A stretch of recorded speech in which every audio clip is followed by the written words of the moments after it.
ஒரு நிமிஷம். இது வந்து ஒரு அவேர்னஸ் வீடியோ தான். என்னன்னு பார்த்தீங்கன்னா, எனக்கு தெரிஞ்சவங்க ஒருத்தவங்க நம்ம கடைக்கு வரவங்க ரொம்ப நாளாக வராமல் இருந்தாங்க. என்னன்னு தெரியலையே அப்படின்னு சொல்லிட்டு உங்கள் பொண்ணு திடீர்னு வந்துச்சு. கேட்டேன், என்னம்மா அம்மா சும்மா இருக்காங்களா, நல்லா இருக்கீங்கல்லன்னு. அக்கா அம்மாவுக்கு உடம்பு சரியில்லை, ஆஸ்பத்திரியில் வச்சுருக்கோம் அப்படின்னு சொன்னாங்க. ஏம்மா என்னம்மா செய்யுது அப்படின்னு கேட்டேன். அப்புறம் தான் சொல்கிறாங்க, அவங்களுக்கு வந்து சளி இருந்துச்சான். சளி ப்ராப்ளம் இருந்திருக்கு, இருமல் இருந்திருக்கும் போல். அவங்க இந்த மெடிக்கலில் மாத்திரை மருந்தெல்லாம் வாங்கி போட்டிருப்பாங்க போல். அப்போ யாரோ ஒருத்தவங்க சொன்னாங்களாம், குப்பை மீனியை அரைச்சி குடித்தா இந்த சளி பிரச்சனையெல்லாம் கேட்டுரும் அப்படின்னு சொன்னாங்களாம்.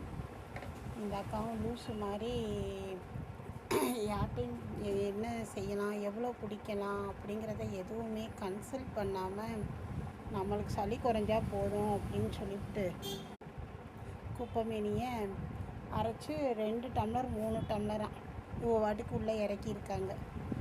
ஒரு வாரம் 10 நாளில் என்ன ஆயிடுச்சுன்னு பார்த்தீங்கன்னா, நுரையீரல் வீங்கி ரொம்ப முடியாமல் வந்துருச்சுட்டாங்க. இப்போ என்னென்னு பார்த்தீங்கன்னா, வெளியில் ஆஸ்பத்திரியில் அட்மிட் பண்ணி வச்சு பார்த்துக்கிட்டு இருக்காங்க. பாவம். வைத்தியம் சொல்கிறவங்க கரெக்டாக சொல்லுங்கள். அதை எடுத்துக்கிறவங்க ரொம்ப நிதானமாக எச்சரிக்கையாக எடுத்துக்கோங்க. Be careful. அதாவது நம்ம உடம்பை நம்ம தான் பாதுகாக்கணும்.